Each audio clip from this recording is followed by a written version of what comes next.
Amen. Ngayong gabing ito, napakasimple lang ng ating mensahe tonight. Amen. Napakasimple lang ng mensahe tonight. Sino dito yung nakakaalala ng preaching ni Tinay 2 weeks ago? Taas yung kamay. Anong title ng preaching niya? Broken but not destroyed. Ang hindi ko makakalimutan sa preaching ni Tinay 2 weeks ago is yung word na shipwreck. Amen. Kasi yun yung mga bagay, yun yung mga salita na hindi natin nare-realize. Amen. We're so focused sa storm, na sabi nga ni Tinay, pagdating sa storm is, pwede yung darating na lang yan at mawawala lang yan. Amen. Pero yung shipwreck, sometimes is nagkukos ito o ang dahilan nito ay yung ating mga sariling desisyon. Amen. Oo nga, no? The reason why pala durog ako ngayon is because of my wrong decisions in life. The reason why pala na nakadapa ako ngayon dahil napakarami kong maling desisyon na ginawa ko sa buhay ko. Amen. Sino dito yung aamin ngayong gabi na sa mga oras na to, merong parte sa kanyang buhay na durog at nakadapa? Amen. Hindi ko alam kung ano, amen, kung ano yung parte sa buhay ninyo na durog ngayong mga panahon na to or nakatapa. Pero yung iba siguro sa inyo, durog yung parte ng kanyang buhay with regards sa kanyang trabaho. Amen. Lord, ang ganda ng trabaho ko sa Pilipinas. Napakaganda ng timing ng trabaho ko sa Pilipinas, pero pagdating dito, ba't para akong naging alipin? Lord, ang ganda ng tinitirhan ko sa Pilipinas. Lord, ang ganda na natutulugan ko, merong kutsyon. Alam mo yung maliit man yung bahay namin, pero masaya. Pero bakit pagdating dito, ang battle ko is every day. Ang nasa taas ko, ang nakikita ko, is yung nakahiga sa taas ng double deck. Amen? Baka dyan ka durog ngayon, pagdating sa trabaho. Amen? Hindi natin alam, baka durog ka pagdating sa relationship mo. Amen? Hindi alam ng katabi mo, baka durog ka na ang tagal-tagal mo ng single, pinagtatawanan ka na ng iba, akala nila masaya ka, pero deep inside, durog na durog ka na. Akala nyo nakangiti, pero durog na yan. Ang tagal naman kasi, Lord. Amen? Amen? Hindi natin alam kung saan durog yung bawat isa sa atin. Amen? Yung iba sa atin siguro may problema sa pamilya. Galit sa kanyang magulang, galit sa kanyang kapatid. Tatatlo na nga lang sila, hindi pa sila magkasundo. Amen? Yun yung mga durog sa buhay natin ng iba. Amen? At ang iba is durog spiritually. Ang tagal-tagal mo nang umaatid ng simbahan, pero yung relasyon mo sa Panginoon is hanggang ngayon, is nandito pa rin sa level na to. Hindi umaangat. Amen? Hindi natin alam bakit katabi mo durog sa bagay na yon.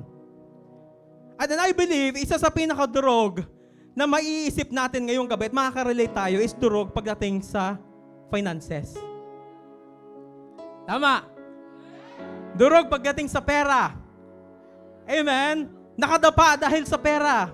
Nakadapa dahil sa napakaraming credit card, napakaraming loan, napakaraming bayarin sa bahay, napakaraming bayarin sa investment. Amen? May mga taong na-scam, hindi alam kung paano makabangon. Napakaraming mga bagay na nagiging dahilan kung bakit tayo nagiging lubog sa pera. Amen? At alam mo ba, kapag lubog ka sa pera, napakadali makita ng ibang tao. Halatang halata yan. Alam niyo kung bakit? Kasi sabi, nakita ko lang to sa Google, meron daw sintomas yung mga taong walang pera. Oo, may sintomas ang mga taong durog sa pera at mga nangailangan ng pera. Gusto niyo malaman ko yung sintomas? Sinearch ko to kanina eh. So sabi dito, ang isa daw sa sintomas kapag wala kang pera, sabi dito pananakit ng ulo, pananakit ng kalamnan, nanlalabo ang paningin, naninikip ang dibdib, mainitin ang ulo, wala palagi sa sarili, hirap sa pagtulog, madalas na nakatulala, hindi makausap na maayos, nahihilo, at palaging puyat. Tignan mo ay katabi mo kung maraming eye bags. Amen. Pag maraming eye bags yan, alam mo na, naku, baka durog sa pera to. Amen. Amen. Praise the Lord. Amen. Sino dito yung mga durog pagdating sa finances? Taas yung kamay. Ako tataas ko yung kamay ko dyan din talaga, no? Amen. Kasi may binabayaran akong loan, merong sasakyan, amen, nagpapadala sa Pilipinas. Amen, lahat tayo in the process of our breakthrough. Amen. So I believe lahat tayo is mayroong maganyang experience. Naranasan natin sa buhay natin na hindi tayo makatulog dahil sa dami ng iniisip natin. Amen. Alam mo yun, sumasakit ng iyong kalamnan, sabi sa binasa natin, kasi nga wala ka na makain, amen. Katulad ng ranasan ko nung nasa Dubai ako, pero sa encounter niya na malalaman ko ano yung nangyari sa akin doon, no? Pero yun nga, amen. So napakaraming mga bagay sa buhay natin that we need to admit na talagang durog at sira. Na parang talagang shipwreck, katulad ng sinabi ni Tinay 2 weeks ago. And you know what? The message of the Lord tonight is so special. Kasi ngayong gabing ito, kung merong parte ng buhay mo na durog sa mga oras na to, ang pinaka-point ng message for tonight is all about rebuilding. Amen? It's all about rebuilding. Muli nating aayusin ang mga bagay na durog. Muli nating itatama yung mga bagay na durog. Amen? Muli nating iaangat, muli nating papatatagin, muli nating pagtatagpi-tagpiin yung mga bagay na durog sa buhay natin ngayong gabi. Yan ang mensahe ng Diyos tonight. Amen? And I pray na lahat tayo is ma-blessed tonight. Amen? Kasi ako nung binabasa ko to, nung pinag-aaralan ko tong salita ng Panginoon is I'm really, really blessed. Amen? Oo nga, no, Lord, meron palang ganung mga pangyayari, no, na kaya pala with your grace, with your guidance, kaya pala muling mabuo lahat ng mga nadurog. Amen? Sino dito yung gustong mabuo yung durog na relationship niya? Amen? Durog na pamilya niya, durog na finances niya, durog na trabaho niya, durog na spiritual life niya. Amen? Tonight is your night, kapatid. Amen po? So let me start my preaching. Magsisimula pa lang po tayo, no? Let me start my preaching. Ako po is meron akong mga kinahiligan this past few months. Alam to ng cell group ko na mga malalapit sa akin. Ang pinakihiligan ko talaga this past few months is yung mga puzzles. Parang walang nakarelate Hindi niyo alam yung may puzzle. Amen. Alam niyo yung puzzle? Amen. So, pero yung akin is yung mga kakaibang mga puzzle. Yung klase ng puzzle na bubuo ka ng tower, bubuo ka ng roller coaster, mga ganyan. Alam mo yun? Bubuo ka ng camera, bubuo ka ng mga bagay. Yun yung mga kinakahiligan ko this past few months. Amen. At meron akong collection nun. Amen. So yun yung pinagkakahiligan ko. And then sabi ko, habang ginagawa ko tong preaching na to, nakita ko yung mga bagay na yun na nasa ibabaw ng lamesa ko. Alam niyo po ba, kapag ikaw is mahilig sa puzzle, ang una mo agad tinitignan dyan is kung ano yung magiging resulta pagkatapos. Amen? Hindi ka bibili ng puzzle na hindi mo alam kung ano yung magiging resulta niya. Amen? Kung hindi ka mahilig sa mga building, bakit ka bibili ng puzzle ng Eiffel Tower? Amen? So titignan mo muna kung ano yung resulta. Amen? Pagkatapos mo makita kung ano yung resulta ng bagay na bubuuin mo, bibilin mo na yung puzzle. Amen? Pagkakuha mo ng puzzle, amen, bubuksan mo na. Siyempre, sobrang excited ka. Sa sobrang excitement mo, amen, gustong-gusto mo na siya agad simulan. Gustong-gusto mo na siya agad mabuo. Tama? Meron pa nga mga puzzle na nakikita na merong 1,500 pieces, merong 2,000 pieces, may mga 5,000 pieces. Amen? Sa umpisa, gustong-gusto mo talaga siyang simulan. So ikaw naman ngayon, bilang excited ka, no? Bilang excited ka dahil nga kinahiligan mo magbuo ng mga bagay-bagay, sinisimulan mo yung pagbuo. Pero all of a sudden, nabuo mo na yung mga 100 pieces, 200 pieces, pero unti-unti, namamatay yung pagkahilig mo. Nawawala yung focus mo. Amen? Nawawala yung desire mo na mabuo yung bagay na yon. Amen? Same thing sa buhay nating mga Kristiyano. Gustong-gusto nating maayos yung durog nating buhay. Amen? Gustong-gusto natin maayos yung durog nating finances. At alam natin kung ano yung resulta kapag naayos natin yung durog nating finances. Ibig sabihin, you will have breakthrough in your life. Amen? Magkakaroon ka ng kasaganahan sa buhay mo. Makakapunta ka sa ibang bansa. Makakapag-travel ka na wala kang iniisip. Makakabili ka ng bahay. Makakabili ka ng kotse. Amen? Yun yung resulta kapag meron kang maganda at maayos na financial life sa buhay mo. Amen? At yun yung gusto nating makamit. Amen? And sometimes, we are in the process of us fixing our financial breakthrough. Kaya lang ang problema, in the middle, sumusuko tayo. Amen?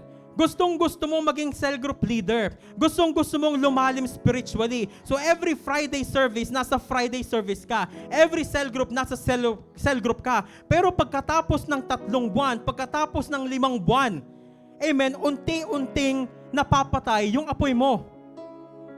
Amen? Yan yung problema nating mga Kristiyano. Yan yung problema ng mga tao. Sa umpisa, gusto nilang simulan. Gusto nilang ayusin yung durog na sa buhay nila. Pero in the middle, sumusuko. Amen? Alam mo na sana kung ano yung resulta. Kaya lang ang problema, sumuko ka. Amen? So ngayong gabing ito, I pray na kung merong durog na parte ng buhay mo na gusto mong ayusin, mula sa oras na to, dapat hindi natin sukuan yung proseso. Amen?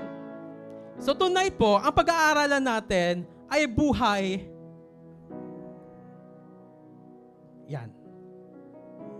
Yan. Sino nakakilala kay Nehemiah? Amen? So kilala po natin si Nehemiah. Taas ngayon kamay, nakakilala kay Nehemiah.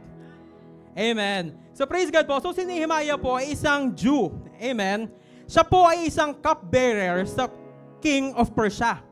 Pag sinabing cupbearer, napakataas na ranggo nito sa mga panahon na yon. Bakit? Kasi bago inumin ng isang hari yung wine or bago niya kainin yung isang pagkain, titikman at kakainin muna ng cupbearer. Amen? Pag namatay yung cupbearer, praise God, buhay yung hari. Ganun yung trabaho niya. Amen? So kapag merong lason, merong gustong pumatay sa hari at nilagay niya sa kanyang inumin, ang unang mamamatay, itong si Nehemiah. Amen? So ganun yung kanyang trabaho sa King of Persia. Amen? So iikot yung buhay natin or iikot yung storya natin ngayong gabing ito sa buhay ni Nehemiah. Kasi po si Nehemiah ay isang anak ng Diyos. Amen? Siya ay isang man of God. Naniniwala siya sa ating Panginoon. Amen? He is a prayerful man. At merong task na ibinigay sa kanya yung ating Panginoon. Amen? Gusto niyo malaman kung ano yung task na binigay sa kanya ng Diyos? Amen. So sabi po dito sa Nehemiah chapter 1 verse 3, pakibasa nga.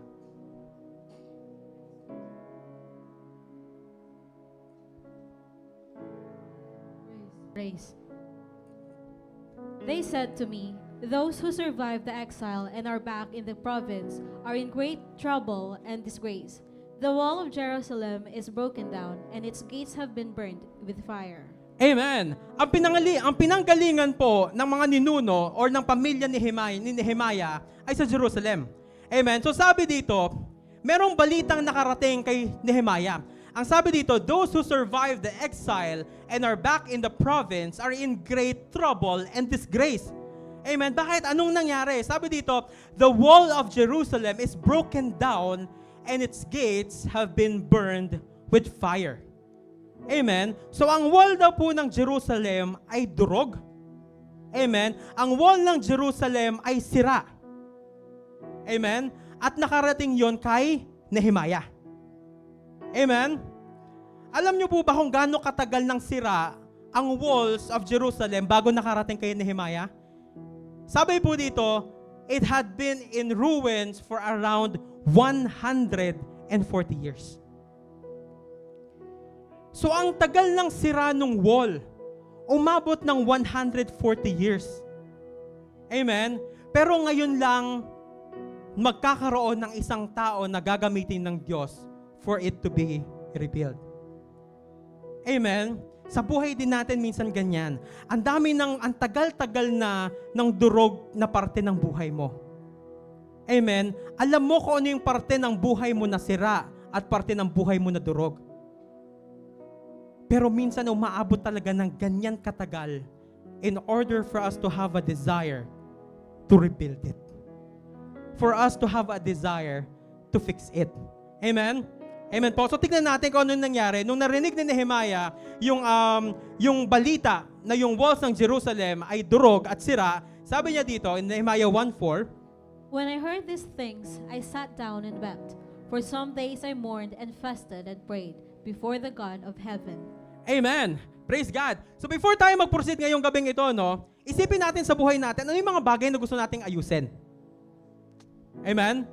Ano yung mga bagay na gusto mong ayusin? Personal na tinatanong ng Diyos sa atin ngayong gabi, anak, ano yung mga bagay na gusto mong ayusin ngayong gabing ito?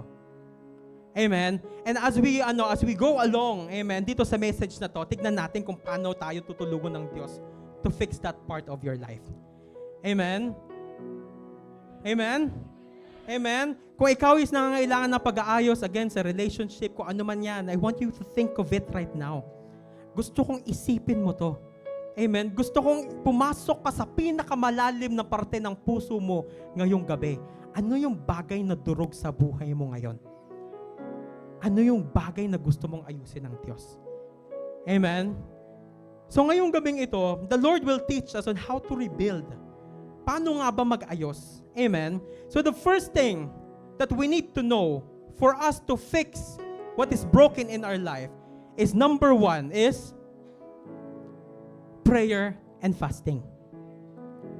You need to pray for whatever broken in your heart.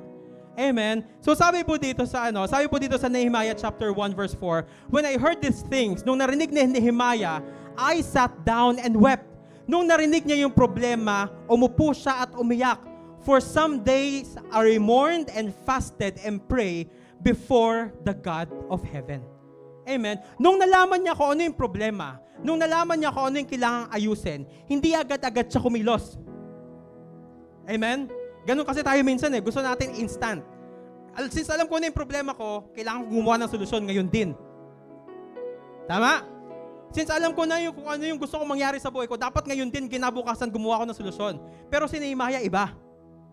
Nung nalaman niya kung ano yung kailangan ayusin, nung nalaman niya kung ano yung bagay na durog, hindi agad siya kumilos. What he did is, he prayed and he fasted. Amen? Siya ay nanalangin sa Panginoon. Siya ay nag-ayuno. Amen? And itong klase ng prayer na binigay ni Nehemiah, itong klase ng prayer na ginawa ni Nehemiah, is ito yung klase na tinatawag natin na throne room prayer. Alam niyo ibig sabihin ng throne room prayer? Ang throne room prayer po is para ito yung klase ng prayer kung saan pumapasok ka sa pinakamalalim na presensya ng Panginoon at kinakausap mo siya one-on-one. Umiiyak ka sa Diyos. Inaalam mo kung ano yung kagustuhan ng Panginoon. Inaalam mo kung ano yung will niya sa buhay mo. Yun yung tinatawag natin na throne room prayer. Amen? Alam niyo ba na meron tayong 5 types of prayer? Gusto niyo malaman kung ano yung 5 types of prayer? Oh, hindi to joke, seryoso to ha. So 5 types of prayer. Ang una is throne room prayer. Ito yung ginagawa ni Nehemiah. Nung nalaman niya kung ano yung bagay na kailangan niya ayusin, nag-throne room prayer siya. Pumasok siya sa presensya ng Panginoon para alamin kung ano yung kalooban ng Diyos sa nalaman niyang balita. Amen? So pag sinabi nating throne room prayer, ito yung klase ng prayer na talagang masinsinan sa presensya ng Panginoon. Amen? Ito yung sino dito yung nakaranas mag-soaking ng sarili niya sa loob ng bahay? Yun yung tinatawag natin na throne room prayer. You and God alone. Meron naman tayong tinatawag na living room prayer. Pag sinabi nating living room prayer, ito yung klase ng prayer na relax lang. Ito yung klase ng prayer na chill lang. Ito yung mga bagay na, naglalakad ka sa garden. Ang ganda Lord ng creation mo. Yun yung klaseng throne, yun yung living room prayer. Lord, maraming salamat sa pagkain na to. Maraming salamat sa biyaya. Amen. Lord, grabe ang ganda ng weather ngayon That's a prayer. Amen? Yung tinatawag natin na living room prayer. Amen? So I believe lahat tayo ginagawa yon. Kung meron kang malalim na relasyon sa Panginoon, nakapag-living room prayer ka. Amen, naglalakad ka, Lord, maraming salamat kasi busog ako ngayon. Lord, maraming salamat kasi ang sarap ng shawarma. Ngayon lang ako nakakita ng ganito, Lord, grabe, ang ganda pala. Amen, that's a living room prayer. Parang kaibigan mo na kinakausap si Lord. That's a prayer. Magkaiba siya sa throne room prayer. Amen. Yung pangatlo naman is a battlefield prayer. Amen? Pag sinabi nating battlefield, from the word itself, ito naman yung klase ng prayer na nakikipag-battle ka sa kalaban. Ito yung klase ng prayer na nagiging aggressive ka. Magkaiba to sa prayer ng throne room, magkaiba rin to sa prayer ng living room. Kung sa living room, chill ka lang, dito sa battlefield, aggressive ka. Dito sa battlefield, parang yung tipong nagsosuot ka ng armor of God. Amen? Ito yung klase ng prayer kung saan nilalabas mo yung sandata ng Panginoon. That's a battlefield prayer. Sino dito yung nakaranas mag-battlefield prayer? Amen? Kapag ikaw is nasa pinaka-down moment ng buhay mo at talagang pinapersecute ka ng mga kalaban, for sure nagawa mo na yung battlefield prayer. Amen? Ang number 4 naman na klase ng prayer is yung courtroom prayer. Pag sinabi natin courtroom is para itong nasa loob ng isang, anong Tagalog ng courtroom? Korte, yun, salamat. So, parang nasa loob ng korte, kung saan naman ikaw ay nagsusumbong sa ating Panginoon. Ito yung klase ng battle na hindi mo na kaya. Kaya dumudunog ka sa Panginoon, Lord, ipagtanggol mo naman ako. Lord, gawin mo naman to para sa akin. Lord, hindi ko na kinakaya. Yun yung courtroom prayer. Amen? Madalas din tayo dyan, tama? Sa courtroom prayer. Yung madalas na nagsusumbong tayo sa Panginoon. Amen? Lord, grabe naman to si Satan. Grabe naman yung ginagawa niya sa akin. Lord, ipagtanggol mo naman ako. Amen? And then yung pinaka-last is yung tatawag natin na SOS prayer. When we say SOS prayer, ito yung klase ng prayer na kailangan biglaan. Yung hindi mo na kailangan ng oras. Amen? Yung hindi mo na kailangan mag-speaking in tongues. Amen? Yung hindi mo na kailangan magkaroon ng mahabang seremonya bago ka mag-pray. Ito yung klase ng prayer na nagagawa natin minsan kapag meron tayong mga bagay na urgent na nangyari sa buhay natin. For example, meron ka interview mamaya, no? Nandiyan na interviewer, habang naglalakad ka, nagpipray ka. That's an SOS prayer. Naalala niyo si Peter nung siya lumubog sa tubig? Amen? Sabi niya, Lord, save me! Amen? That's an SOS prayer. So natutunan po natin 5 klase ng prayer. Amen? Kasi iba madadaanan natin. Amen? So una is living room prayer, which is yung chill prayer na parang kaibigan mo lang si Lord. Amen?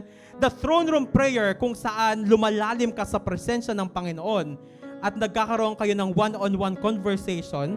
Meron tayong tinatawag na battlefield prayer, kung saan nakikipagbunong braso ka sa kalaban. Meron tayong courtroom prayer, kung saan humihingi ka ng tulong sa ating Panginoon. At meron tayong tinatawag na SOS prayer. Amen? So itong si Nehemiah po, is nagkaroon siya ng throne room prayer. At ang prayer ni Nehemiah is magamit siya ng Panginoon para ma-rebuild yung walls ng Jerusalem. That's his prayer. Kasi nag-pray siya the moment na marinig niya yung balita.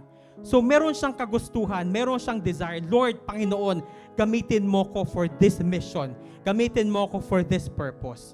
Amen? Amen? So sabi po dito, merong isang araw, amen, sa isang normal na araw between the king of Persia and Nehemiah, kung saan nakita ng king of Persia si Nehemiah na meron siyang malungkot na mukha. Amen? Sabi po sa pag-aaral, sabi sa Bible School, ang pagitan po ng araw na to kung saan nakita ng hari na malungkot si Nehemiah ay 4 na buwan. Amen? So 4 na buwan siyang nanalangin, 4 na buwan siyang nag-ayuno. Amen? Bago dumating yung moment na to. Sabi dito, the king said to Nehemiah, but parang kulang. Oh, sige. Ano na pala yan? Ang pangalawa na pala yan. So, ganito na nangyari. Kwento ko na lang sa inyo para maintindihan nating lahat. So, meron pong isang araw kung saan pinagsisilbihan ni Nehemiah yung hari. At napansin nung hari na parang ang lungkot ni Nehemiah. Eh, hindi naman siya malungkuting tao. So, nagtanong ngayon yung hari sa kanya, bakit ang lungkot-lungkot ng mukha mo? Amen? Bakit ang pangit ng itsura mo? Bakit parang wala ka sa hulog ngayong araw na ito? Amen? For the past few years naman na naglilingkod ka sa akin, maayos ka naman, pero bakit ngayong araw na to malungkot ka? Amen? At ang sabi ni Nehemiah dito, pakibasa nga. But I said to the king, may the king live forever. Why should my face not look sad when the city where my ancestors are buried lies in ruins, and its gates have been destroyed by fire? Amen. You know what? For 4 months na nagpe-pray si Nehemiah, he waited for this moment. He is waiting for the door to open the opportunity para magamit siya ng Diyos. Amen? So nung nagtanong yung hari na bakit ang lungkot mo, ang sabi agad ni Nehemiah, sabi ni Nehemiah dito, why should my face not look sad when the city where my ancestors are buried lies in ruins and its gates have been destroyed for fire? Bakit hindi ako magiging malungkot, hari? Yung city kung saan nanggaling yung mga ancestors ko ay sira. Amen. Yung buhay nila doon ay wasak. Amen. Yung buhay nila doon ay destroyed. Kaya malungkot ako ngayong araw na to. Amen. And you know what? Kung ano yung sabi ng hari? The king said to Nehemiah, what is it you want? Amen. This is an open door sa haba ng prayer and fasting ni Nehemiah. Amen. So kung meron mga bagay sa buhay natin na durog na gusto nating ayusin, first we need to pray. We need to fast. Amen. We need to seek the Lord's presence. We need to seek God's will. Amen? And the time will come, the Lord will personally ask you, anak, what is it that you want? Amen? What is it that you want? Amen? Ang tagal mong pinag-fasting yung financial freedom mo, ang tagal mong pinag-fasting yung relationship ninyong mag-asawa, ng inyong mga anak, but time will come, the Lord will ask, anak, what is it that you want? And whenever the Lord asks you that question, you need to be prepared. Just like what happened to Nehemiah. Sabi po dito, Nehemiah chapter 2 verse 4b to 5. Sabi dito, sabi ni Nehemiah, then I prayed to God of heaven.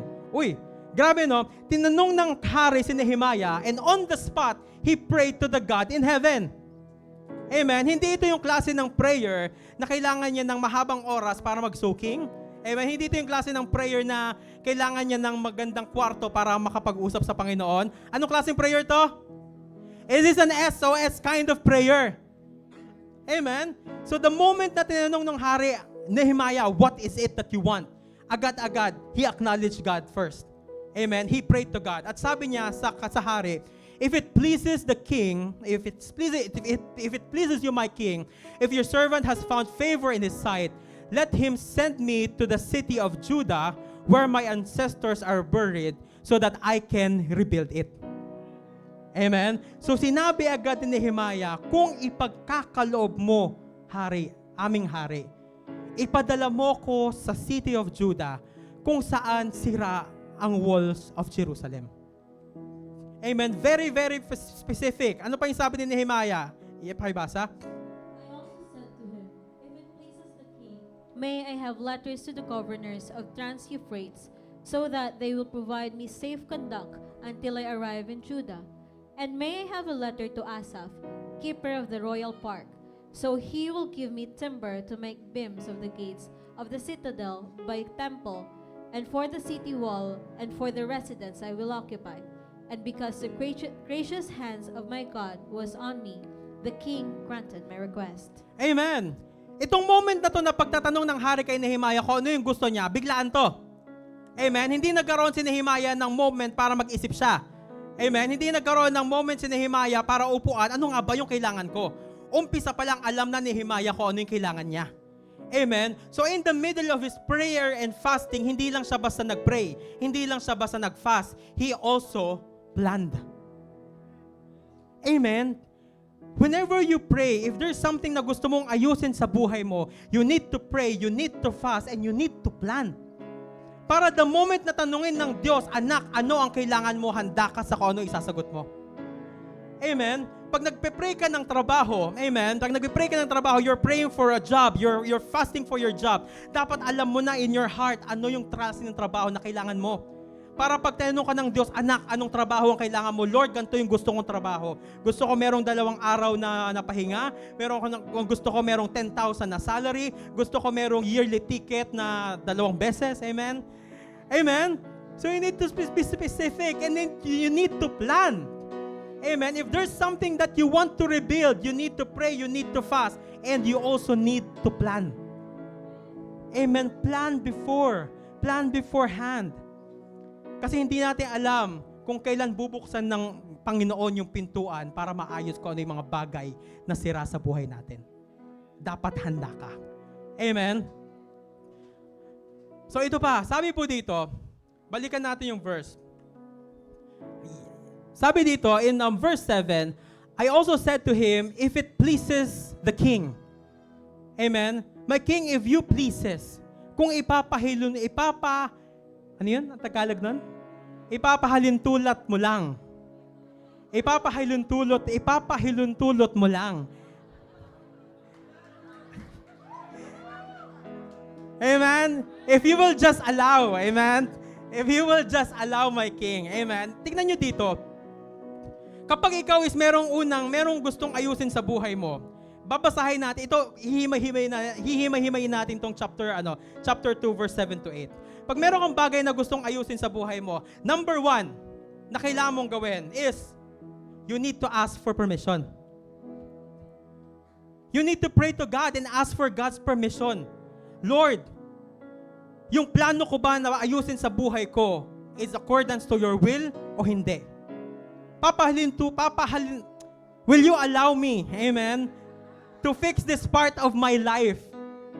Amen? So you need to ask permission. That's the first step for you to rebuild something. Ask God for permission. Kasi baka naman, ang bagay na gusto mong i-rebuild sa buhay mo is yung pagkadurog mo sa ex mo. Na wala nang ibang ginawa kundi saktan ka. Amen? Saktan ka sa pananalita, saktan ka physically, amen? Baka naman may mga bagay na gusto kang buuin sa buhay mo na hindi naman pala dapat, na hindi naman pala tama. Amen? So you need to ask God's permission. Lord, will you allow this? Will you allow me, amen, to rebuild this part of my life? Amen? So ano ba? Number 2, sabi po dito, sabi pa ni Nehemiah, may I have the letters to the governor of dito na ako, di ko mabasa dun eh. Asa na? Of Trans-Euphrates, so that they will provide me safe conduct until I arrive in Judah. So the first thing you need to do, you need to ask permission to the Lord if you want to rebuild something in your life. The next thing is you need to ask for God's protection. Amen? Because the journey for you to rebuild something is not an easy journey. Mahirap ang pagdadaanan para makabuo tayo ng isang bagay para sa ating Panginoon. Amen? At kailangan mo ng protection ng Diyos. Kailangan mo ng pagsama ng Panginoon. So you need to ask God's protection. Just like what Nehemiah asked sa king. He asked for permission. Amen? He asked for protection. And then last one, sabi dito, and may I have a letter to Asaph, keeper of the royal park, so he will give me a timber to make beams for the gates of the of citadel by the temple and for the city wall and for the residence I will occupy.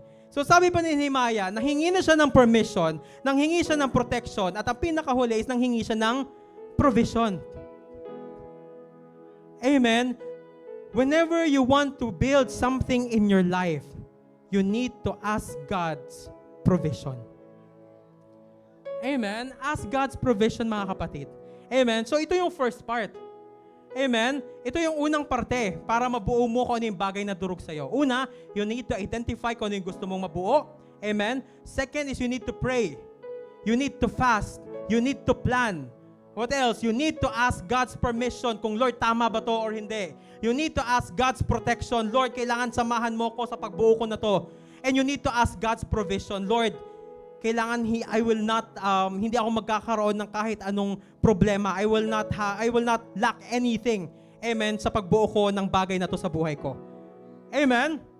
Amen. So ang nangyari dito is pinagbigyan ng hari kung ano yung kagustuhan ni Nehemiah. Amen. So praise God, papunta na siya doon sa mission na ipinagkaloob sa kanya ng Panginoon. The mission once again is to rebuild the walls of Jerusalem. Amen. So basahin po natin ang Nehemiah chapter 2 verses 11 to 12.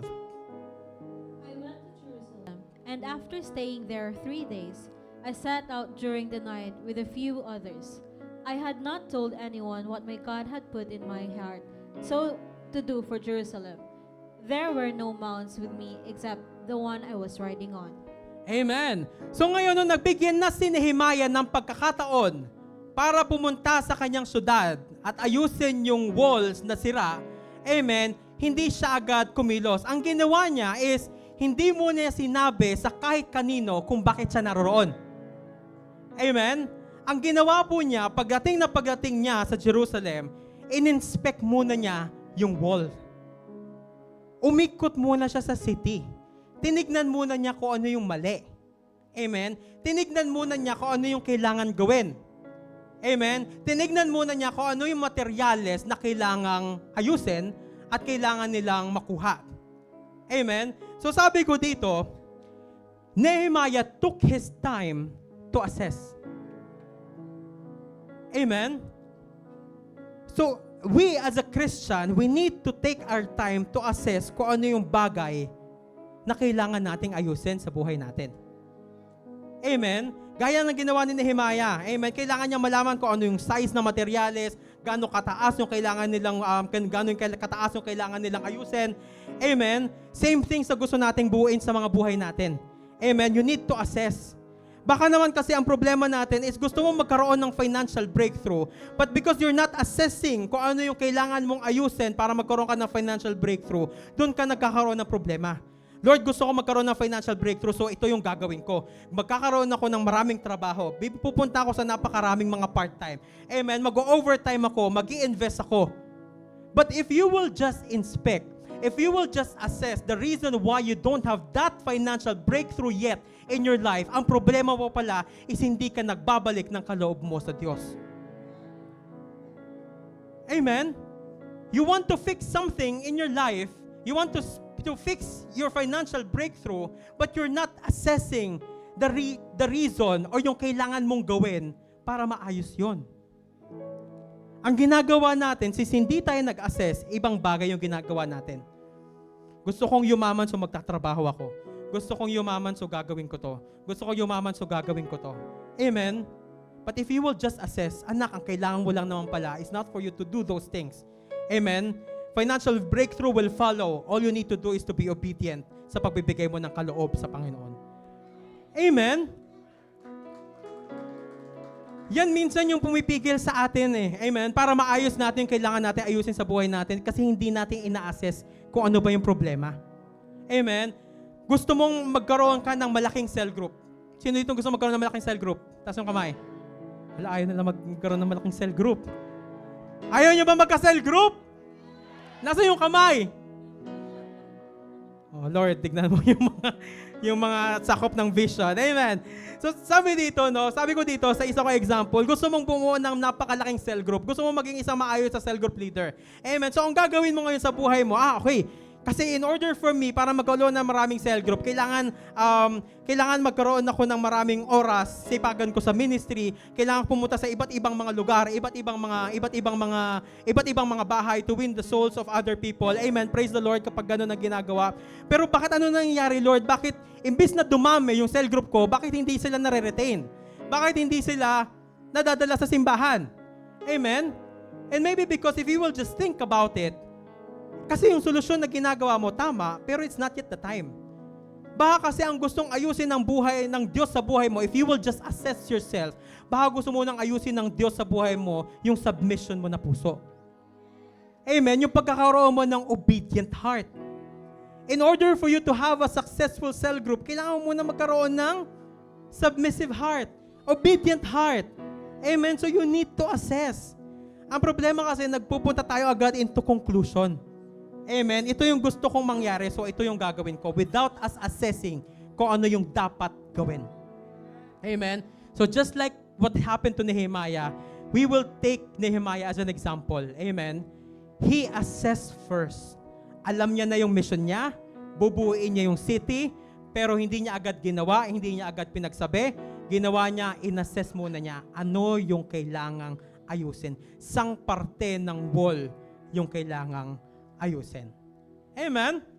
So, dapat tayo din ganoon. Meron din dapat tayong assessment sa buhay natin. Amen? If you want to have a good relationship with your cell group, with your friend, tignan mo muna. Amen? Assess mo, saan ba ako nagkukulang? Ano yung kailangan kong gawin? Amen po? Amen? So ngayon, nung nalaman na ni Nehemiah kung ano yung kailangan niyang gawin, na-assess na niya na yung buong walls of Jerusalem. Sabi niya dito, doon pa lang siya nagsabi sa mga tao na, let us rise up and build. Then they set their hand to this good work. Amen? So they start rebuilding. Amen po? So papunta na tayo sa rebuilding part. Amen? Papunta na tayo doon sa parte kung saan pupunta tayo sa malalim na parte ng message. Amen? So nagsa-start na sila ng rebuilding. So first thing, you need to know kung ano yung kailangan mong ayusin sa buhay mo. Second, you need to pray. You need to ask God's permission. You need to ask God's protection. You need to ask God's provision. Amen? And you need to assess kung ano yung kailangan mong ayusin. Right after mo magawa yan, then you need to start rebuilding. Amen? At again, katulad ng example ko sa inyo kanina, napakadaling mag-assess. Napakadaling magsimula. Amen? Napakadaling magkaroon ng fire. Napakadaling magkaroon ng desire. Amen? Napakadaling simulan ang puzzle sa unang piece, 2 piece, 3 piece, 4 na pieces. Amen? Pero in the long run, bigla tayong nawawala sa rebuilding process. Amen? So I pray for tonight, no? If there's anything that you would like to rebuild in your life, nawa matapos natin for God's glory. Amen? One of the reasons why napakaraming mga tao na hindi natatapos yung rebuilding process niya sa buhay niya is lagi nating tatandaan, for every opportunity, there will always be an opposition.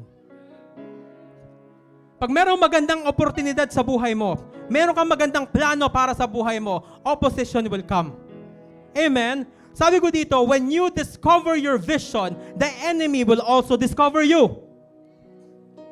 Pag meron kang magandang bagay na gusto mong maayos sa buhay mo, the enemy will also discover you. If you want to have, if you're visualizing na magkakaroon ka ng malalim na spiritual relationship with God, the enemy will also discover you. Amen? Kung gusto mong magkaroon ng financial freedom, financial breakthrough, if you have that kind of vision, the enemy will also discover you. Amen? At dito tayo minsan napapahamak, dito tayo minsan sumusuko.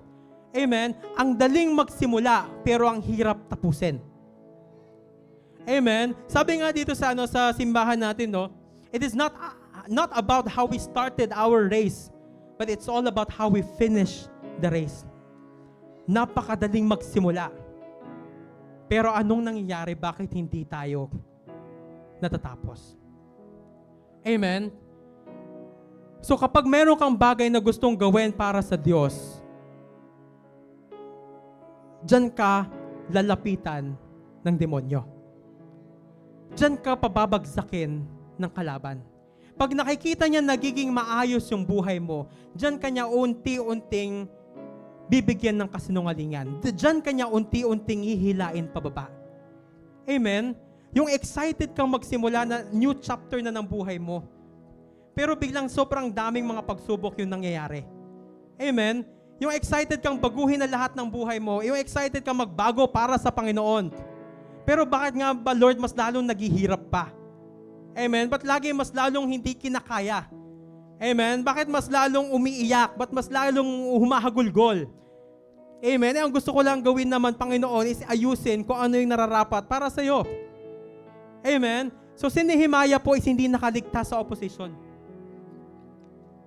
Napakaganda ng vision ni Nehemiah to rebuild the walls of Jerusalem. Pero hindi siya nakatakas sa opposition.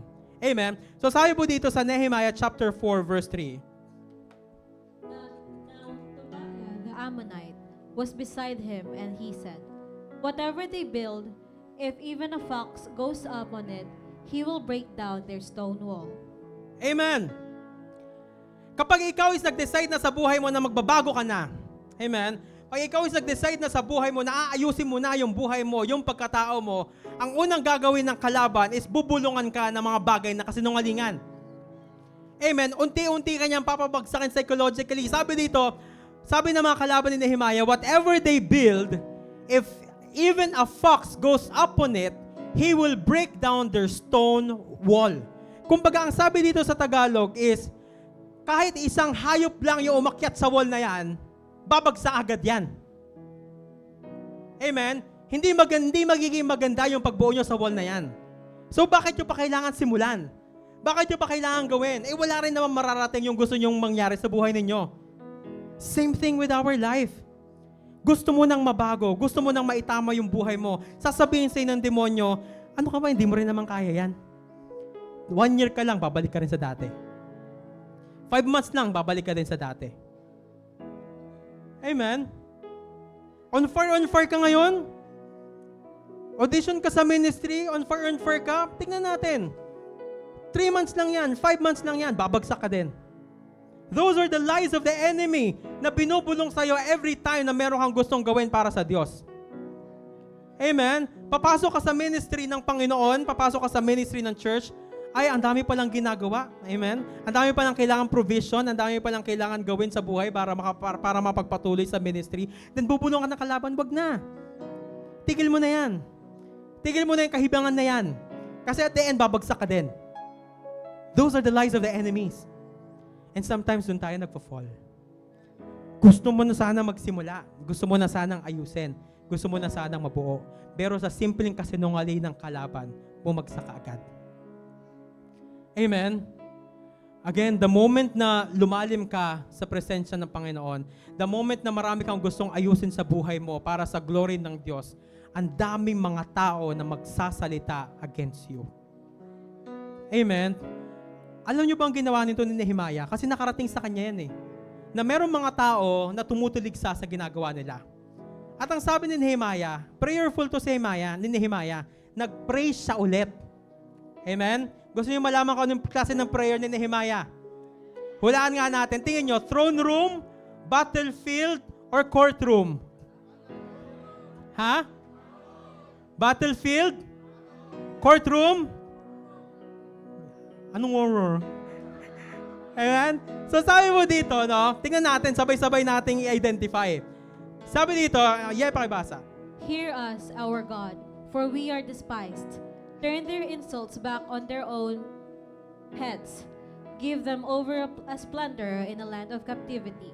Do not cover up their guilt or blot out their sins from your sight. For they have thrown insults in the face of the builders. Anong ang klaseng prayer? Courtroom prayer. Para mas makita natin in Tagalog, no? Sabi dito, sa narinig kong ito, ako ay nananalangin, tignan mo kami, O Diyos, kung paano kami kinukutya. Mangyari sana sa kanila ang masamang hangad nila laban sa amin, maubos nawa ang kanilang ari-arian at madala silang bihag sa ibang lupain. Huwag mo silang patawarin, huwag mong kalimutan ang kanilang mga kasalanan sapagkat hinamak nilang kaming mga nagtatrabaho. Amen? So minsan sa buhay natin, no, itong klase ng prayer na to, this is a man of God praying. Amen? Pero yung klase ng way ng prayer niya, yung courtroom kind of prayer niya, is para hamakin yung mga taong tumutuligsa sa kanila. Aminin natin sa hindi, minsan ganyan tayo sa buhay natin. Pag may mga taong tumutuligsa sa'yo, Lord, kidlatan mo to, please. Amen? Pag mayroong mga taong nagpo-post sa'yo kung ano-ano, Lord, tamaan sana siya ng kidlat, tamaan sana siya ng cancer, mamatay nga sana ang anak niya, pahirapan mo siya. Amen. Ganun tayo minsan. Amitin natin or hindi, may mga ganong klaseng prayer tayo. Whenever we receive persecution, ang pinagpipray natin sa ibang mga tao is kapahamakan para sa kanila. Amen? And Nehemiah showed us na pati pala siya eh. Amen? Man of God yun prayerful yun Ba't ganun yung prayer niya? Amen? Pero alam nyo ba, even though ganyan yung prayer niya, tingin nyo ginawa ng Diyos? Amen? Yung mga prayer natin na, Lord, kidlatan mo nawa tong taong to, tingin nyo nagpakidlat ng Panginoon? Hindi. Bagkus, ang ginawa ng Diyos, tignan nyo kung ano yung ginawa ng Lord. Noong nag-pray si Nehemiah ng ganito, para saktan at parusahan yung mga taong naninira sa kanya, ang nangyari, so we rebuilt the wall till, so we rebuilt the wall till all of it reached half its height. For the people work with all their heart. Kung titignan natin, itong verse na to, no, ito yung kasunod ng verse ng prayer ni Nehemiah. Nag-pray si Nehemiah na, Lord, saktan mo itong mga taong to, parusahan mo itong mga taong to. And then after that, sabi niya dito, is nagawa nila or na-reach nila yung kalahati ng height ng walls na binubuo nila because the people worked with all their heart. Amen? Whenever you are praying to someone, amen, na magkaroon ng pangit na mangyari sa buhay niya, the Lord will not change the heart of that person. The Lord will change your heart. Amen? Kasi gustong malaman, gustong sabihin sa iyo ng Panginoon ngayong gabing ito na kailangan yung puso mo yung mabago. Bakit mo sila kailangan pansinin? Bibigyan kita ngayon ng puso para mas lalo magpatuloy. Amen? So yan yung ginagawa sa atin ng Panginoon. Every time na merong mga tao na sumisira sa iyo, merong kang mga bagay na kinakagalitan, hindi mo ba naiisip minsan, bigla mo na na-realize na unti-unti kang binabago ng Panginoon. Na imbis na masaktan sila, ikaw yung unti-unting binabago ng Diyos. Ikaw yung parang pinapakalma niya, ikaw yung binibigyan niya ng panibagong puso. Amen? Sila ay nananatiling kalaban. Sila ay nananatiling kaaway. Pero ikaw may panibago kang puso na magpatuloy. Amen? Kapag ikaw is nadidistract, mas lalo kang bibigyan ng puso ng Diyos para mas lalo magpursige. That's the kind of God that we are serving. Amen? That's the kind of God that we are serving. Amen? If there's something na sumasakit sa puso mo, imbis na parusahan niya yung mga bagay na kinakagalit mo para magkaroon ka ng satisfaction, iba yung ginagawa niya. Binibigyan ka niya ng panibagong puso. Amen? So yun yung unang persecution ni Nehemiah. Sinabihan sila na mga, ay, babagsak agad yan. Pangalawang dahilan kung bakit minsan hindi na pagpapatuloy ang pagre-rebuild ng mga bagay sa buhay natin. Sabi dito sa Nehemiah chapter 4, verse 10, pakibasa. Then Judah said, "The strength of the laborers is failing, and there is so much rubbish that we are not able to build the wall." Amen. So this time, it's not about the enemy. It is about them. Sabi dito, then Judah said, the strength of the laborers is falling. Yung kalakasan nila ay unti-unting nawawala at unti-unting nangihina. Amen? So kung sa una, the reason kung bakit may mga tao na umaatras sa pagbuo nila ng mga bagay para sa Panginoon ay dahil sa kalaban. Itong pangalawa naman, may mga tao na hindi nabubuo kung ano yung nararapat para sa kanila kasi sila mismo ang sumusuko. Amen? Ikaw mismo ang nagbibigay ng limitasyon para sa sarili mo. Darating ang point sa buhay mo kung saan parang hindi ko naman yata talaga kaya. Parang wala naman yata talagang patutunguhan. Parang hindi ko naman yata talaga mararating kung ano yung gusto ko. Parang imposible naman yata talaga, O Lord, na magkaroon ako ng sasakyan. Imposible yata talaga, O Lord, na magkaroon ako ng magandang trabaho. Amen? So instead na magpatuloy ka sa gusto mong buuin at ayusin sa buhay mo, ang nangyari is ikaw mismo ang nagiging hadlang para hindi yun magawa at para hindi yun mangyari. Amen? Amen? Next one. So sabi po dito, bibilisan ko ng konti. Kasi hanggang ano tayo? Hanggang Nehemiah chapter 6. Nasa 4 pa lang tayo. O ayaw pang gumana. But next slide nga po, please.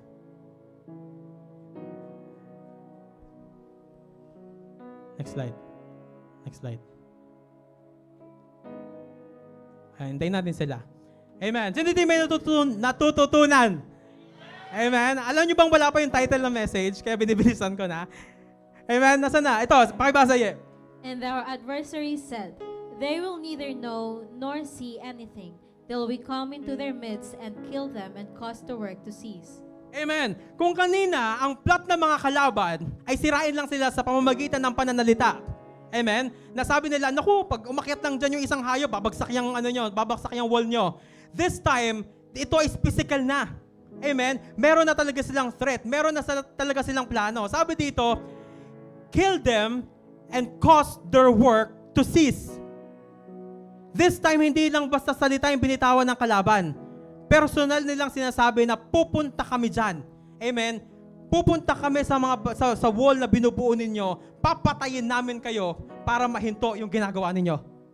Para hindi nyo mabuo kung ano yung binubuo ninyo. Amen? Amen? So the title of our message for tonight, ayaw niya. Yan.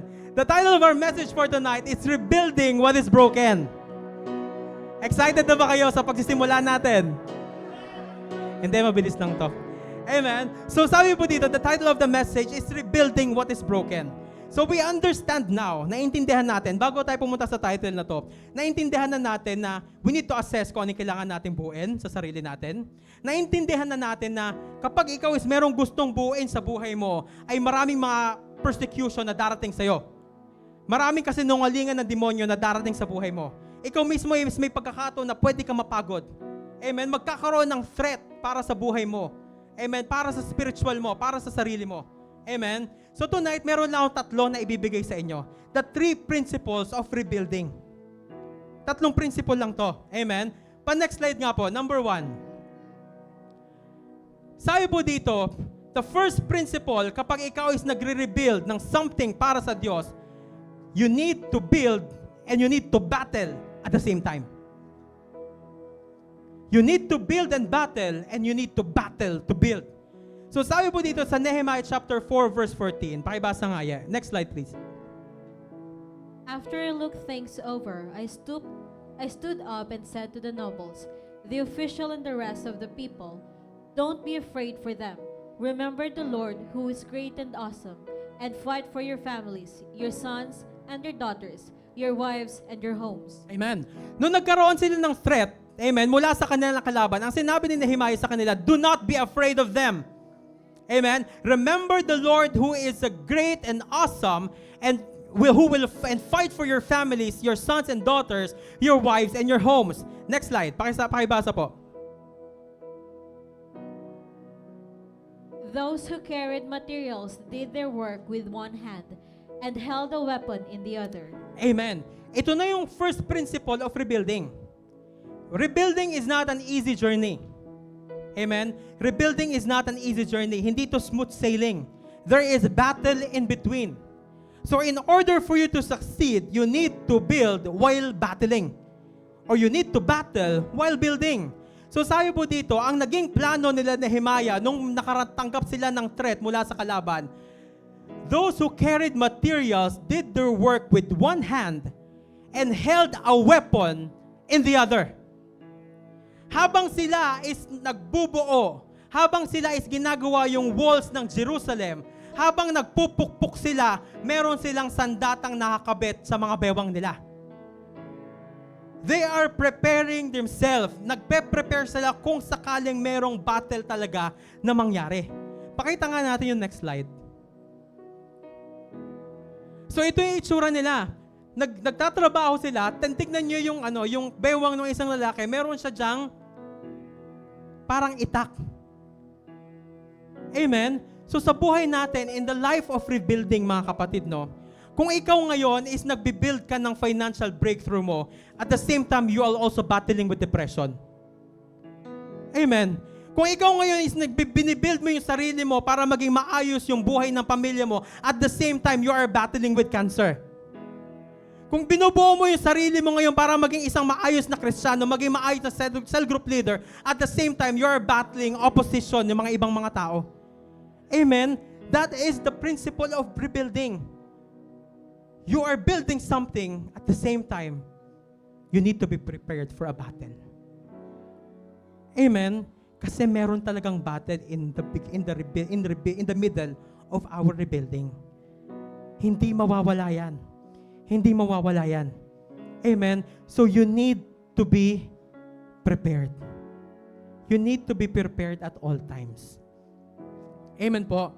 Ang mga kalaban, sabi nga ng ating Panginoon, sabi nga sa kanyang salita, no, the devil is like a roaring lion waiting for someone to devour.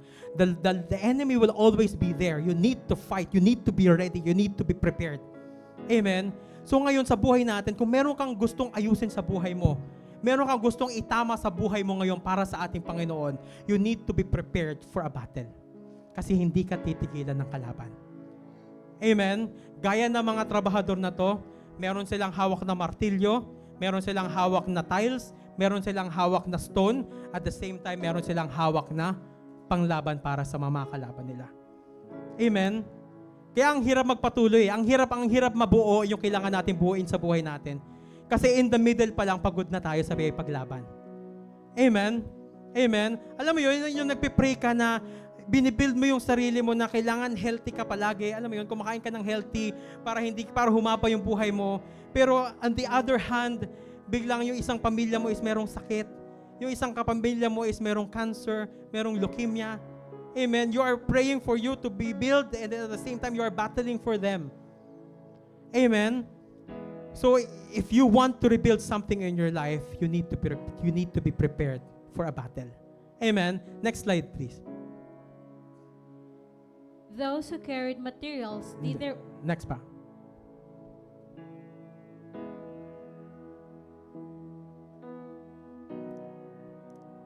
Bumalik siya. Next slide.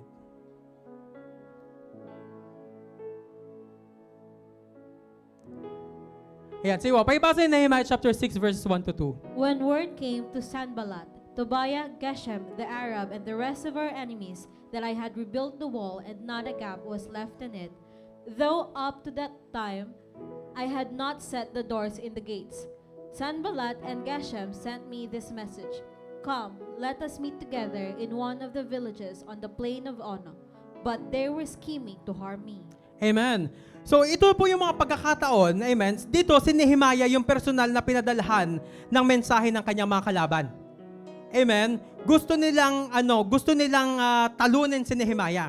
Gusto nilang i-trap si Nehemiah. So sabi ng mga kalaban kay Nehemiah, "Come, let us meet together in one of the villages on the plain of Ono, but they were scheming to harm me." Ini-scheme nila si Nehemiah. Bakit? Ano yung purpose nila? Gusto nilang pababain si Nehemiah para matigil yung pagbibuild nila ng wall. Amen? So the next principle, the first principle is to battle and build. The next principle is to keep on rebuilding. Do not stop rebuilding. Amen? Wag na wag kang hihinto kahit anong klase pang gawa or scheme ng demonyo sa buhay mo. Wag na wag kang hihinto na ayusin kung ano yung para sa Diyos. Amen? Yung galaw ng kalaban nandyan lang. Yung kasinungalingan ng kalaban nandyan lang. Paulit-ulit ka lang niyang bubulungan. But what we're saying right now is keep on rebuilding. Keep on rebuilding. Amen? Huwag mong ibababa yung sarili mo. Huwag mong ibababa yung vision mo. Huwag mong ibababa yung mission mo. Keep on rebuilding. Amen? And it says here in this verse, "So I sent messages to them saying, I am doing a great work." Sabi ni Nehemiah sa mga kalaban, "I am doing a great work, so I cannot come down. Why should the work cease while I leave it and go down to you?" Amen? Bakit ko iiwanan yung isang napakalaking ginagawa ko para lang puntahan kayo? Bakit ko kailangan bitawan yung napakalaking mission at vision ng Diyos para sa akin para lang puntahan kayo? No, I will not go down. I will keep on rebuilding. Amen? So sa buhay mo, dapat ganyan din. Kapag may mga tao na magpipilit sa'yo na hilain ka pababa, amen, don't go down. Keep on rebuilding. Keep on doing your purpose. Amen. Don't listen to the lies of the enemy. Amen. Lagi nating sinasabi na ang layo na narating natin. Maraming nagsasabi na malayo pa. Malayo na pero malayo pa. Pero hindi natin na-realize. Minsan, malayo na yung narating natin at malapit na yung ending. Amen. So don't stop. Don't quit. Amen? Because you are doing a great work. You are doing good, something for the Lord. So wag na wag kang susuko. Wag na wag kang bibitaw. Amen? Ano mang i-post sa'yo sa Facebook, amen? Ano mang sabihin sa'yo ng kahit sinong mga tao, wag na wag kang bibitaw sa ginagawa mo para sa Diyos. Amen? Because the result of your persistence sa ating Panginoon, the result of your perseverance is hindi naman sila mag-aani, kundi ikaw. So keep on doing what you are doing. As long as it is for God, keep on rebuilding. Amen? And sabi pa niya dito, pakibasa. One day I went to the house of Shemaiah, son of Deliah, the son of Mehetabel, who was shut in at his home. He said, "Let us meet in the house of God, inside the temple, and let us close the temple doors, because men are coming to kill you. By night, they are coming to kill you." Amen? So this is very, very personal na pagdating kay Nehemiah. Amen? Sabi ng mga kalaban niya, men are coming to kill you. They are coming to kill you. Amen? They are coming to kill you. They are coming to kill you. Sino dito yung nakaranas na sobrang-sobra na yung ginagawa ng kalaban sa buhay niya, na parang ganyan yung narinig mo, napapatayin ka na. Amen? Tigilan mo na yung ginagawa mo kasi mamamatay ka lang. Tigilan mo yung ginagawa mo kasi wala nang pupuntahan yan. Amen? So ganyan yung nangyari kay Nehemiah. Napaka-personal na sinasabi sa kanya ng mga kalaban that they are coming to kill Nehemiah. They're coming to kill him right away. Amen? Pero anong sinabi ni Nehemiah? In our principle of rebuilding, he keeps on rebuilding. Sabi niya dito, but I said, should a man like me run away? Or should someone like me go into the temple to save his life? I will not go. Amen? No matter what happened, no matter how many lies ang iba to sa akin, kahit anong klaseng pananakot, I will not go. I will not cease. I will not end. Amen? Bakit? Because Nehemiah knows how to fight. Alam niya na he is fighting a good fight. At ang problema natin, we are fighting the wrong battle. Amen? Sa buhay natin mga kapatid, do not fight the wrong battle. Amen? Don't focus with the wrong battle. Ano ibig sabihin nito? Don't focus in battling against the lies of the enemies. Don't focus in battling against the persecution sa buhay mo. Wag na wag yun yung klase ng battle na pagtuunan mo ng pansin because maling battle yon. Amen? That is not your battle. Your battle is for you to finish your good work sa ating Panginoon. Amen? Finish your good work for the Lord. Do not fight the wrong battle. Nehemiah knows how to fight the right battle. Amen? Nehemiah knows kung ano yung ginagawa niya. At yung bulong sa kanya ng kalaban na papatayin ka nila, magtago ka na, tumakbo ka na. No, that is not my battle. The works of the enemy is not my battle. It is for the Lord's. My battle is for my life to be rebuilt. My life to be good. My life to be prosperous. My life to be anointed in the name of Jesus. My life to be a blessing upon blessing to other people. Amen. That is your battle. That is your journey. That is your mission. That is your vision. Amen. So keep on rebuilding. Do not stop. Do not cease. Amen. And for our last point for tonight, it says in Philippians chapter 1 verse 6, And I am certain that God, who began the good work within you, will continue His work until it is finally finished on the day when Christ Jesus returns.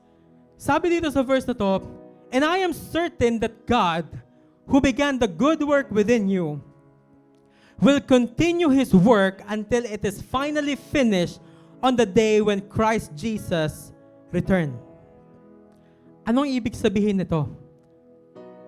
The third and last principle of rebuilding is that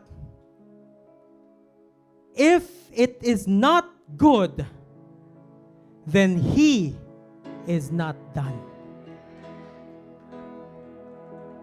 Uulitin ko, the last principle of rebuilding your life, rebuilding your journey, rebuilding your walls. Sabi ng Panginoon, if it's not good, then He is not done. Amen? So don't give up, don't lose hope. Huwag kang mawalan ng pag-asa hangga't hindi pa maganda, ibig sabihin hindi pa tapos ang Diyos. Kapag hindi pa maganda ang finances mo, kapatid, ibig sabihin hindi pa tapos ang Diyos. Kapag hindi pa maganda ang buhay mo, ibig sabihin hindi pa tapos ang Diyos.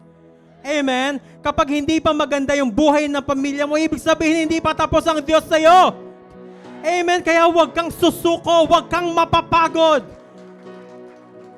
Hanggat hindi pa maganda, ibig sabihin hindi pa tapos ang Diyos. Amen? Yan yung lagi nating tatandaan sa puso natin. Hanggat hindi pa maganda, hindi pa tapos ang Diyos. Amen?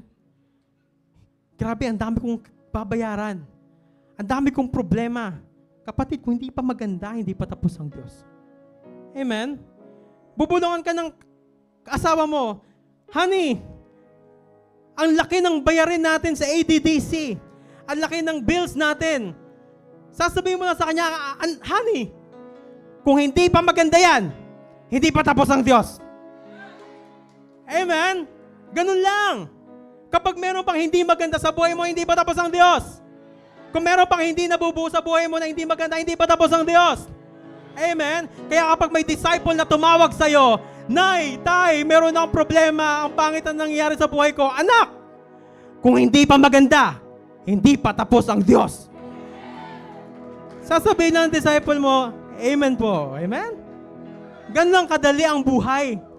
Ganun lang kadali ang discipleship. Ganun lang kadali ang pagbibigay ng counseling. Sabihin mo lang yan, pag meron tumawag sa'yo na problema na disciple mo, Tay, Nay, grabe nangyari sa buhay ko. Nak, kung hindi pa maganda, hindi pa tapos ang Diyos. Amen po. Ano sabihin doon? Kasi totoo yun. Kung hindi pa maganda, hindi pa tapos ang Diyos. Amen? So keep on working. Do not give up. Huwag kang mapapagod. Amen? Kasi hindi mo namamalayan sa gitna ng pagpapagal mo para mabuo kung ano yung mga bagay na gusto mong buuin sa buhay mo, is hindi mo namamalayan, napapalapit ka na pala sa destination mo. Amen? Sabi po dito sa Nehemiah chapter 6 verse 15, this is our last verse. Can I ask the worship team please? Sabi po dito, so the wall was completed on the 25th of Elul in 52 days. Amen? So sa kabila ng mga persecution, sa kabila ng mga plano ng kalaban para pabagsakin si Nehemiah, para hindi matuloy yung kanilang nire-rebuild na wall, ang nangyari is, mas lalo pang napaaga yung pagbibuild nila ng wall. In just 52 days, they were able to rebuild the wall of Jerusalem. Amen? Kaya tayo mga kapatid, kaya tayong gabi mga kapatid, no, ang si personal na sinasabi sa atin ng Panginoon ngayong gabi, kung hindi pa maganda ang nangyayari sa buhay mo, kapatid, hindi pa tapos ang Diyos. Huwag kang susuko. Magpatuloy ka lang. Amen? Patuloy ka lang na lumaban. Amen? Totoo yung mangyayari sa buhay mo na in the middle of your rebuilding, meron talagang battle. Amen? Meron talagang pangit na mangyayari sa buhay mo. Meron talaga mga tao na magpapabagsak sa'yo, but all you have to do is to keep on rebuilding. Keep on rebuilding. Keep on rebuilding. Amen? Until it is good. Amen? So do not stop until it is good. Amen? Alam ko napakaraming mga tao dito na ang daming gustong buuin sa kanyang buhay. Uulitin lang ng Diyos ngayong gabi. Kung hindi pa maganda yung nangyayari sa'yo, just keep on doing it. Keep on doing kung ano yung para sa Diyos. Until it is good. Amen? Always remember that in our life as a Christian, we are no longer fighting for us to have a victory. Amen? Because the moment that the Lord Jesus died on the cross, tayo is naging victorious na. So now, sa buhay natin bilang isang Kristiyano, we are now fighting in the position of victory. Amen? We are now fighting in the position of success. Kasi natapos na yun ng Diyos. All you have to do is to keep on doing what you're doing. Keep on rebuilding what is needed until it is good. Amen? Sabi po dito, in Nehemiah chapter 6 verse 16, when all the enemies heard about this, when all the enemies heard that they were able to build the walls of Jerusalem, all surrounding nations were afraid and lost their self-confidence because they realized that, ulitin ko when all the enemies heard about this, all the surrounding nations were afraid and lost their confidence because they realized that this work had been done with the help of our God. Amen? So kung kasama mo ang Diyos sa buhay na binubuo mo, amen, it will happen. It will be good. Amen? Kasi lahat ng meron ka sa buhay mo matatapos because of the help of our Lord Jesus. Amen? Praise the name of the Lord tonight. Pwede bang tumayo po tayong lahat? Amen? And let's all sing this song once again as a symbol of our victory. Amen? Kung meron man mga tao dito yung patuloy na nagbabattle sa mga bagay na gusto niyang buuin sa kanyang buhay, now is the time for you to reach out to God and ask for His help and give you a heart, amen, a heart tonight na magpapatuloy sa kabila ng mga bagay na nagpapabagsak sa Kanya. Lord, bigyan mo ako ng puso ngayong gabing ito. Ngayong gabing ito, Panginoon, bigyan mo ako ng puso, Panginoon. Bigyan mo ako ng lakas, O Diyos, na kahit kailan, Panginoon, anumang bato ng kalaban, O Diyos, ay hindi ako magkakaroon ng kahit anong pagdadalawang isip na sumubugan. In the name of Jesus, kung ano man yung gusto mong buuin sa buhay mo right now, hallelujah, remember that God is with you along the way. Kasama mo ang Diyos. Hallelujah. Whatever it is that you want to be successful in your life, kung ano man yung bagay na gusto mong maging matagumpay sa buhay mo, all you have to do is to start right now. Start rebuilding right now. And do not stop until it is good. Do not stop until it is good. Hallelujah. Hallelujah. Hallelujah. Thank you, Jesus. Thank you, Jesus. You were always fighting for us. Heaven's angels all around. My delight is found in Oh, thank you, knowing Jesus. Hallelujah. that you wear the victor's Oh God, because you wear the crown. victor's crown, You're my Panginoon. help and my We will never ever be defender. defeated, God. You're my savior Hallelujah. and my Our friend. Savior and our friend. By your grace, And by your grace we live and worship in your name, God. Oh, hallelujah. Come on, let's sing at the mention of your At greatness. the mention of your grace, In your name, Jesus, we in will your bow name I down. will bow down. In your In your presence, presence, we fear is silent. For you wear the Hallelujah. victor's Come on, crown. let this Let your power let this place fill fill your this temple. glory, God. Let your Hallelujah. power overflow. Come on, let's sing by your grace. By your grace I live and breathe to worship Come on, let's all sing. Let's sing you. hallelujah. Hallelujah. Thank you, Jesus. You have overcome. You have overcome. You have overcome.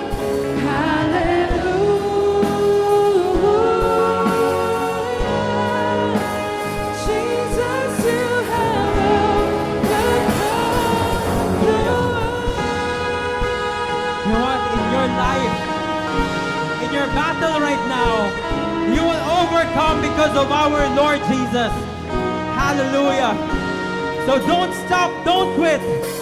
You are ever Hallelujah. Thank you, Jesus. interceding as the lost become the found. You can never be You can never be defeated. for you wear the victor's crown. You are Jesus the Messiah. You're the hope of all the world. And by your grace, By we your live and grace worship I you, Lord. live and breathe to worship. Come on, with your hands raised. Let's sing hallelujah. Lord, in the middle of our battle, in the middle of our journey, God, You have be with us tonight, Lord. You Be with us have tonight, Jesus. overcome. Hallelujah. Hallelujah. Those who want restoration of relationship, hallelujah. Those who want healing, kung sino man yung gusto ng kagalingan ngayong gabing ito, a restoration of relationship tonight, restoration of breakthrough, restoration of spiritual fire. Hallelujah. Come on, let's all declare this. Let's all declare this. Hallelujah. Every high thing must come down. Every stronghold shall Thank you, be Jesus. broken. You wear wear the victor's crown. You overcome. Lahat ng gawa ng kalaban Every ngayong gabi, high thing must come down. Every stronghold shall be broken. everything will be broken You tonight. wear the victor's crown.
Break it in Jesus' name. You Putulin ang mga dapat putulin. Huwag pakinggan ang mga dapat hindi pakinggan. Hallelujah. It's time for you to fight tonight. It's time for you to fight tonight. Fight for your life. Fight for your breakthrough. Hallelujah. Oh, thank you, Jesus. Hallelujah. Hallelujah. Thank you, Jesus. Praise the name. Hallelujah. Hallelujah.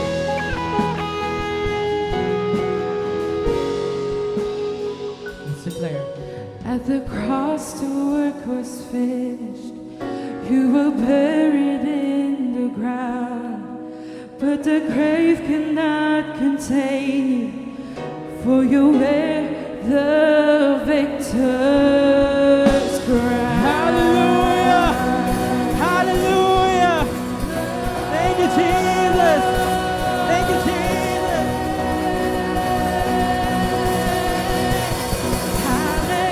Hallelujah.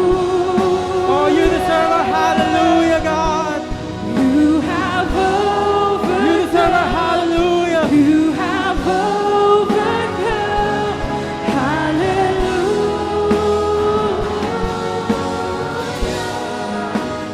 Jesus, you have overcome the world. Every high thing, Has come down. every stronghold shall be Every broken. stronghold shall be broken. You wear the victor's crown. You overcome. You overcome. Every high thing must come down. Every stronghold shall be broken.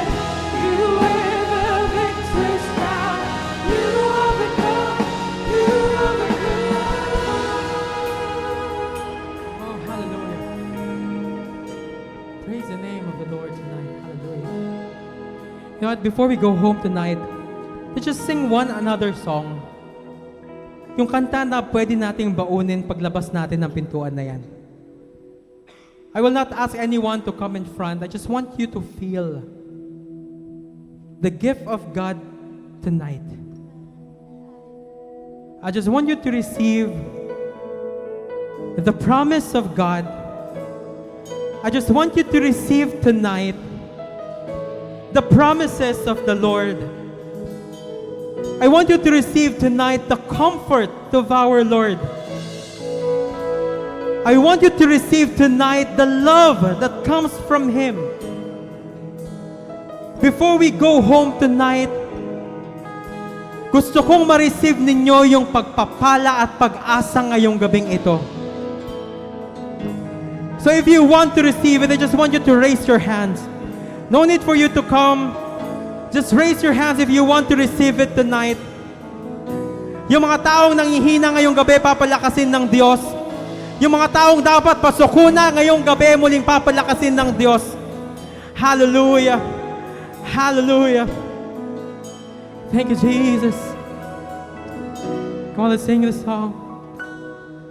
Para bang di mo na kaya at kay dami mong problema, para bang sumusuko na, pagod ka na. Buksan mo ang iyong mata, di ba nakatayo ka pa? Alam ng Diyos, kaibigan, kasama mo siya. Huwag kang bibigay, aayaw magsasawa. Huwag kang mapapagod, lalayo manghihina. Gagamitin ka pa ng Diyos, mahal ka niyang lubos. Huwag kang bibigay, aayaw magsasawa. Huwag kang mapapagod, lalayo manghihina. Huwag mawawalan ng pag-asa, darating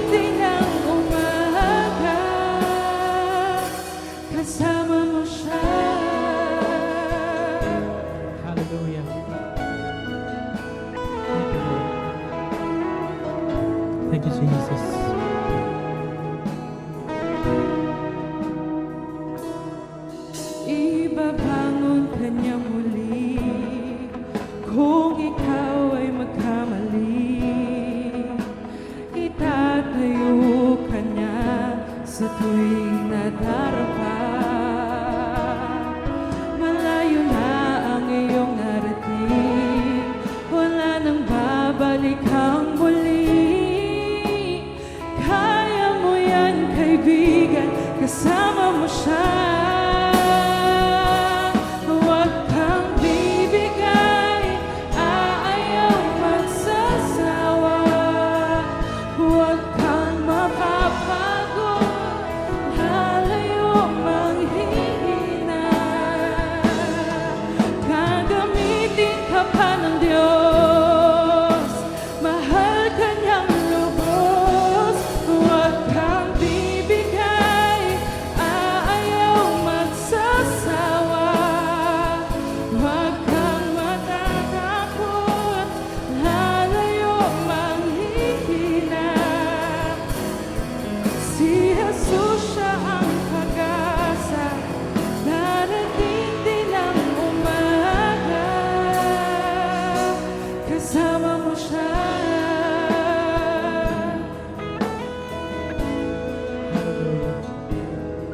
Oh, hallelujah. Lord, ngayong gabing ito, Panginoon, kami nagpapasalamat sa inyong banal na presensya, O God. Lord, tonight, Panginoon, we've learned something, Panginoon, na sa kabila, Panginoon, ng aming mga plano, O Lord God, upang ayusin yung mga bagay na dapat naming ayusin sa aming mga buhay, Panginoon. Nalaman namin, Panginoon, na napakaraming mga bagay na pipigil sa amin, Panginoon, para itong aming marating, Panginoon. Pero ngayong gabi, O Lord God, muli mong pinaalala sa aming lahat, Panginoon, na sa aming paglalakad, O Diyos, sa buhay na ibinigay nyo sa aming Panginoon ay kasama ka namin, O God. Na kahit kailan ay hindi nyo kami papabayaan at hindi nyo kami iiwan, Panginoon. Lord, tonight, God, in the name of Jesus, Lord, just like Nehemiah, Panginoon, bigyan nyo kami ng puso, Panginoon, that has a boldness, Panginoon, to reject the works of the enemies in our lives, Panginoon, and keep on doing the good work na binigay nyo sa amin, O Diyos. Hallelujah. Lord, tonight, Panginoon, muli mo kaming bigyan ng puso, Lord God. Puso na merong pagpupursige, Panginoon. Puso na merong pagtatama, O Lord God. Puso na handang mabago, Panginoon. Puso na handang matuwid, Panginoon. Hallelujah. Lord, ngayong gabing ito, Panginoon, we know that our journey, Lord God, will soon end, Panginoon. And when that time comes, O Lord God, wala kami ibang sasabihin kundi salamat sa inyong pagsama, Panginoon. Salamat sa inyong pagtitiwala, O God. The moment na marating namin kung ano yung gusto naming marating, O Diyos, wala kaming ibang sasabihin kundi pasasalamat sa inyong aming Ama. Salamat, O Diyos, dahil hindi nyo kami binitiwan, hindi nyo kami pinabayaan, patuloy ka nagtiwala, patuloy mo kaming pinalakas, Panginoon. Hallelujah. Salamat, Ama, salamat, Ama, salamat, O Diyos. Salamat sa mensahe na binigay mo sa amin ngayong gabing ito, Panginoon. Lord, we know that our journey is not yet finished, Panginoon. Hindi pa kami tapos sa mundong ito, Lord God. At makakaasa ka, Panginoon, na sa paglabas namin ng lugar na ito, Panginoon, ay mas lalo kaming lalakas, O God. Hallelujah! Mas lalo kaming magtitiwala sa iyong pangalan, Panginoon. At hindi kami magsasawa, hindi kami susuko, Panginoon. Hindi kami mapapagod, O God. Hallelujah! Hallelujah! Thank you, Jesus. Thank you, Jesus. Thank you, Jesus. Hallelujah. Salamat, Ama. Sa'yo lahat ng papuri. Ngayong gabi sa'yo lahat ng pagdakila. Ikaw lamang ang aming Diyos. Ikaw lamang ang aming paglilingkuran. Salamat sa iyong buhay, Lord. To you be all the glory, Lord. To you be all the honor. To you be all the adoration, God. In the name of Jesus we pray. Amen and amen. Hallelujah. Thank you, Jesus.